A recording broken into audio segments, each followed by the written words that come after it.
Hello everyone, welcome to our YouTube channel. और आज की क्लास में हम सॉल्व करने वाले हैं कुछ questions Jammu and Kashmir scientific officer examination के previous year question paper division chemistry and toxicology से। ओके, जैसे कि मैंने प्रीवियस वीडियो में बायोलॉजी के कुछ क्वेश्चंस सॉल्व करवाए थे, वैसे ही कुछ क्वेश्चंस हम केमिस्ट्री और टॉक्सिकोलॉजी के सॉल्व करने वाले हैं। डिफरेंट वीडियोस में हम सारे के सारे क्वेश्चंस सॉल्व करेंगे। जैसे जैसे हम छोटी छोटी वीडियोस के थ्रू सारे क्वेश्चंस कवर कर लेंगे, मैं एक प्लेलिस्ट बना दूंगी जिसमें आपको वन बाय वन सारी चीज़ें वहाँ पे इकट्ठे एक प्लेलिस्ट में मिल जाए। तो केमिस्ट्री टॉक्सिकोलॉजी की एक प्लेलिस्ट बना दूंगी, Jammu and Kashmir previous year question paper का, बायोलॉजी की बना लेंगे, सीरोलॉजी की बना देंगे, फिजिक्स की बना देंगे। सब क्वेश्चन पेपर्स हम एक एक करके सॉल्व करेंगे with scientific explanations. Okay, so let's start today's video with forensic chemistry and toxicology के questions for Jammu and Kashmir scientific officer examination, जो कि अभी जनवरी में होने वाले हैं। ओके, सो सबसे पहले क्वेश्चन को सॉल्व करते हैं। क्वेश्चन क्या पूछ रहा है आपसे? All of the following are broad range of application of modern forensic science except.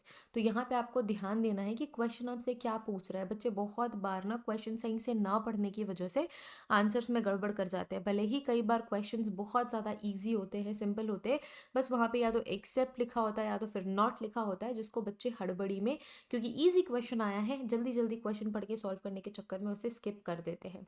तो यहाँ पे लिखा हुआ है used in civil cases, used in nuclear non proliferation treaty, used in investigate criminal cases, to determine whether automobile emission are within permissible level. तो ये कुछ आपके पास ऑप्शंस है, तो आपको ये बताना है कि जो फोरेंसिक साइंस का ब्रॉड रेंज है, मॉडर्न फोरेंसिक साइंस का जो ब्रॉड रेंज है, वो इनमें से क्या इंक्लूड नहीं करता। ठीक है, तो करेक्ट आंसर इस क्वेश्चन के लिए होगा to determine whether the automobile emission are within permissible level और नॉट, कि वो परमिशेबल लेवल पे है या नहीं है। ओके, जो मॉडर्न फोरेंसिक साइंस है वो प्राइमरीली किस पे फोकस करता है? लीगल एंड क्रिमिनल इन्वेस्टिगेशन में।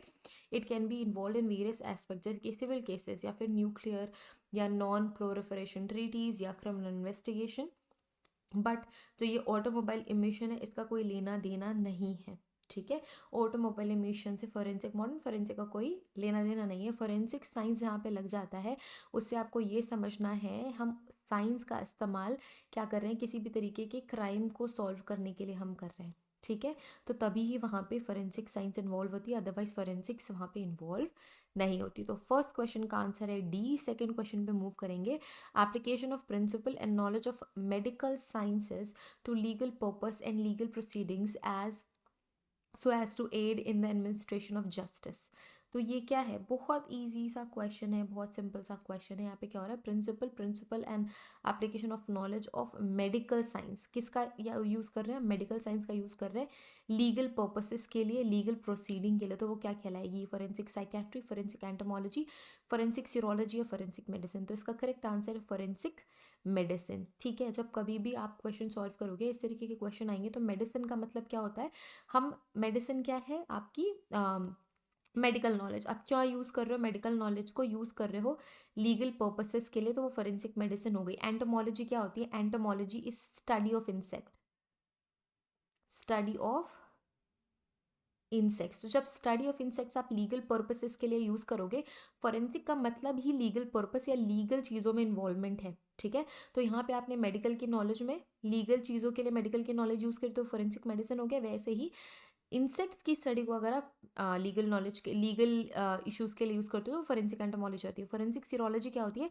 फोरेंसिक अगेन लीगल पर्पसेस के लिए आप यूज़ कर रहे हो किसकी नॉलेज? सीरोलॉजी की नॉलेज, मतलब body fluid, body fluid. Serology में वो सारे एग्जामिनेशंस होते हैं, बॉडी फ्लूइड एग्जामिनेशंस होते हैं। तो जब आप फोरेंसिक पर्पसेस के लिए या फिर लीगल पर्पसेस के लिए यूज़ करोगे, तो फोरेंसिक सीरोलॉजी होगी।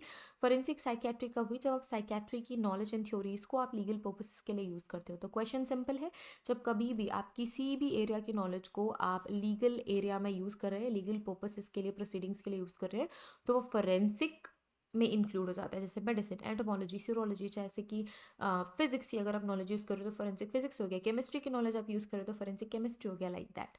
ओके, नेक्स्ट क्वेश्चन पे मूव करेंगे। Question number 3। क्वेश्चन नंबर 3 क्या पूछ रहा है आपसे?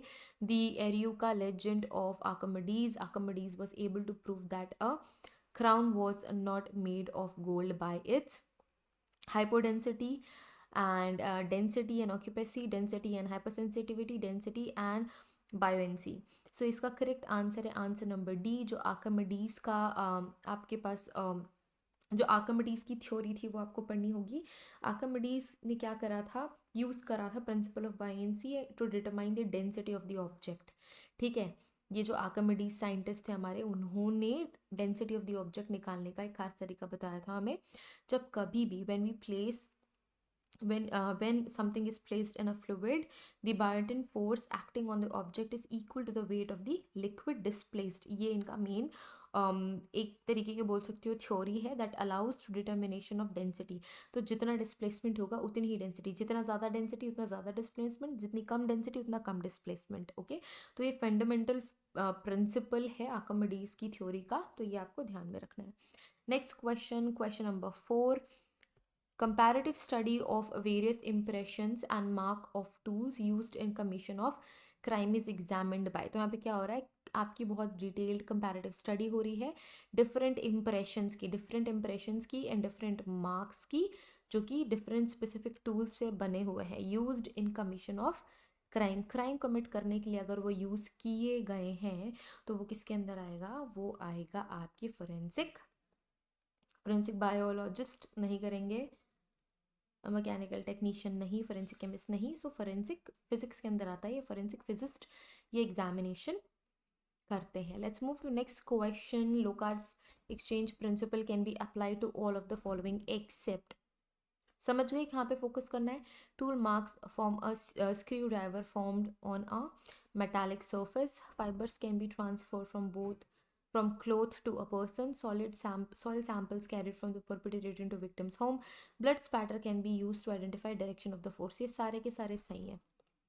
ठीक है, जो सिंगल आपका लाइक वे है, सो एक second, tool marks from a screw driver formed on a metallic surface. अच्छा, मेटालिक सर्फेस पे अगर स्क्रू ड्राइव एक्ट कर रहा है तो स्क्रू ड्राइव पे भी क्या आएंगे, इंप्रेशंस आएंगे, और मेटालिक सर्फेस पे भी। तो ये एंड ये तीनों ही के ही तीनों जो स्टेटमेंट्स हैं लोकार्ड एक्सचेंज प्रिंसिपल को फॉलो करते हैं। बट जो ब्लड स्पैटर है it is use to identify the direction of force, ये फोरेंसिक के एक्सचेंज प्रिंसिपल को यहाँ पे कंप्लीटली एक्सप्लेन नहीं करता।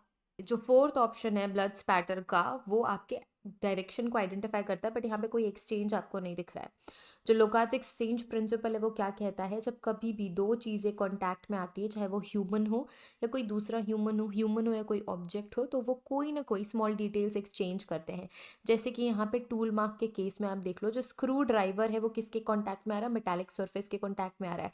तो यहाँ पे क्या एक्सचेंज हो रहा है, स्क्रू ड्राइवर में भी निशान पड़ेंगे, ठीक है, और मेटालिक सर्फेस पे भी वहाँ पे निशान पड़ेंगे। तो यहाँ पे क्या एक्सचेंज हो रहा है, fibres can be transfer from cloth to a person. यहाँ पे क्या एक्सचेंज हो रहा है, फॉर एग्जाम्पल अगर मैं किसी इंसान से मिलती हूँ, ठीक है, उसने स्वेटर पहन के रखा है, अगर मैं उससे गले मिलती हूँ, उसके आसपास हूँ, या फिर मैंने उसको मार पिटाई मैंने उसके साथ करी है, फिर मैंने उसे मार ही दिया है, तो उसकी बॉडी में अगर मेरे स्वेटर का या फिर उसके स्वेटर मेरी बॉडी में आ जाता है, वो स्मॉल फाइबर अगर एक्सचेंज हो जाता है, तो ये भी एक्सचेंज प्रिंसिपल के अंदर आएगा। सॉइल सैंपल कहाँ चला जाता है, विक्टिम के घर तक अगर चला जाता है। फॉर एग्जाम्पल अगर मैं किसी के घर गई हूँ अपनी दुश्मनी निकालने, और मैंने शूज़ पहने, गीली मिट्टी है सूखी मिट्टी है, तो जो मेरे शूज़ में डिज़ाइन बनी होगी वहाँ पे वो मिट्टी चिपक जाएगी, और उस मिट्टी के साथ अगर मैं विक्टिम के घर जा रही हूँ तो विक्टिम के घर में भी वो बाहर का सॉइल मिलेगा, या जहाँ से मैं आ रही हूँ वहाँ का सॉइल मिलेगा। तो ये भी एक तरीके का एक्सचेंज है। ठीक है, तो ये होता है लोकार्ड exchange principal.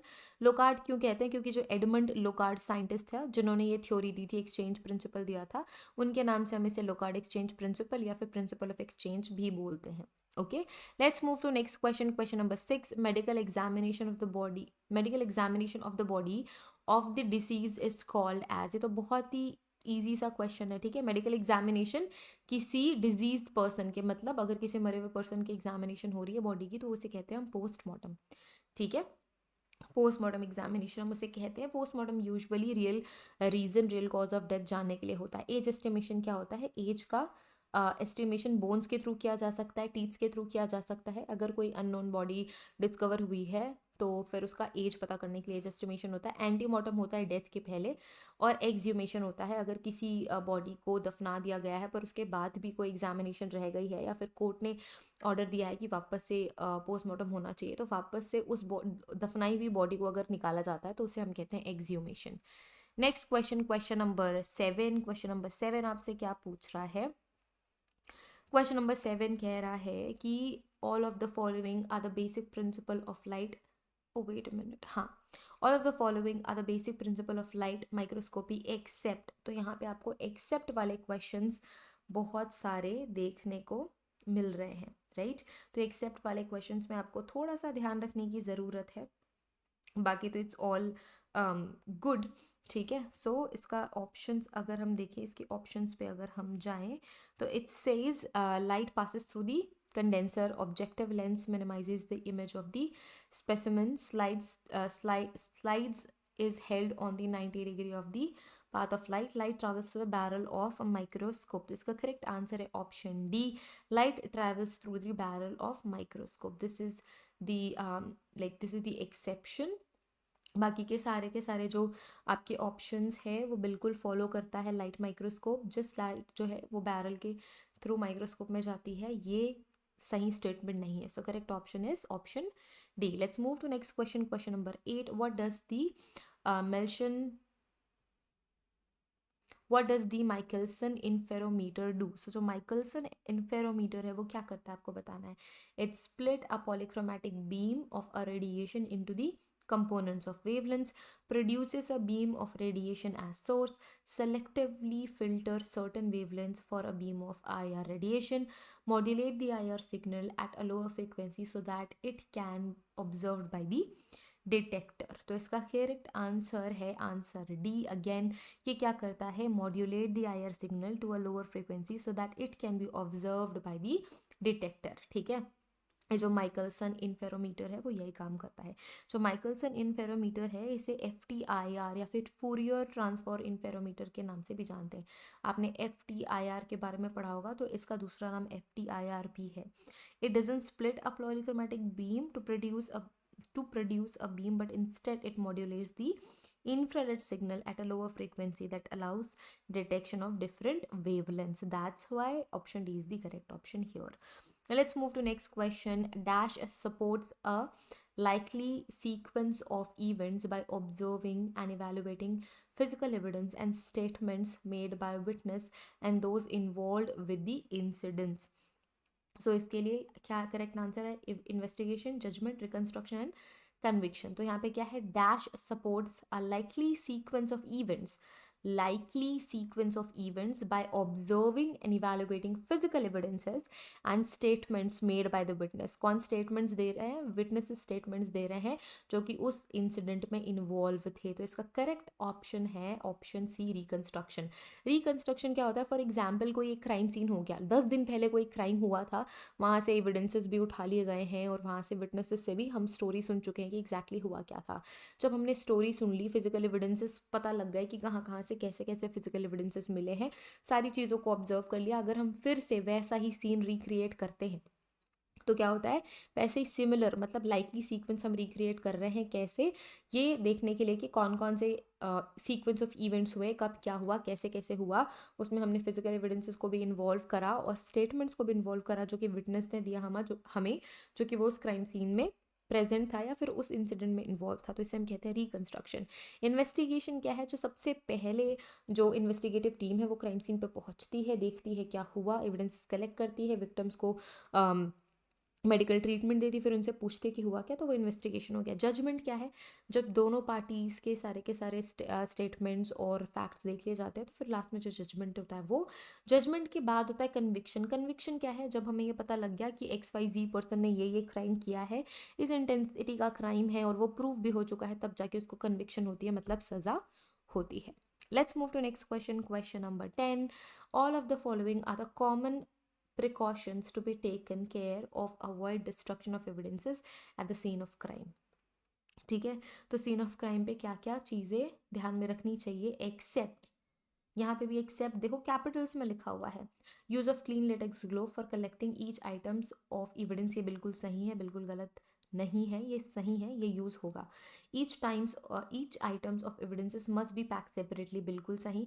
Cement stains must not be thoroughly air dried prior to sealing and packing. Collect materials in sterilized bags and containers, ये भी सही है। तो the correct answer for this question is option C, क्योंकि ये क्या है, एक एक्सेप्शन है फॉर द स्टेटमेंट गिवन। ठीक है। Semen stain must not be thoroughly air dried, semen stains को आप एयर ड्राई नहीं करोगे, आपको वैसे ही वो पैक करना है। यहाँ पे अगर ब्लड स्टेन होता तो ये करेक्ट हो जाता, बट ब्लड स्टेन्स को आपको क्या करना होता है, एयर ड्राई करना होता है, फिर पैक करना होता है, बट ऐसा सीमन के केस में नहीं होता। For this question option C is the correct answer. अभी तक हम जनरल फॉरेंसिक साइंस के क्वेश्चंस ही सॉल्व कर रहे थे। फर्स्ट 10 क्वेश्चन तो मुझे जनरल फॉरेंसिक्स के ही लगे। आगे हम जब धीरे धीरे क्वेश्चन पेपर में क्वेश्चन सॉल्व करेंगे तो केमिस्ट्री टॉक्सिकोलॉजी के भी स्पेसिफिक क्वेश्चंस आपको देखने को मिलेंगे और वो हम सॉल्व करने वाले हैं। आई होप ये वीडियो आप सभी के लिए हेल्पफुल रही होगी। अगर ये हेल्पफुल रही है तो इस वीडियो को लाइक करके मुझे ये बताएं कि ये हेल्पफुल रही है। अपने दोस्तों के भी साथ ये वीडियो आप शेयर करें सो दैट उनकी भी प्रिपरेशन स्ट्रांग हो सके। अगर आप प्रिपेयर करना चाहते हैं for Jammu and Kashmir scientific examination like course, तो उसका कोर्स अवेलेबल है हमारे ऑफिशियल एप्लीकेशन पे। एप्लीकेशन की लिंक आपको डिस्क्रिप्शन में मिल जाएगी, वहाँ से आप क्लासेस ज्वाइन कर सकते हैं। डिटेल्ड आपको पीडीएफ नोट्स मिल जाएंगे, सैम्पल एमसीक्यूज मिल जाएंगे, जिससे कि आपकी प्रिपरेशन स्ट्रॉन्गर होगी और आप एग्जाम ज़रूर क्रैक करेंगे। Thank you so much again for watching this video. Have a great day है, take care of your self and see you guys in the next video. Till then take care, bye.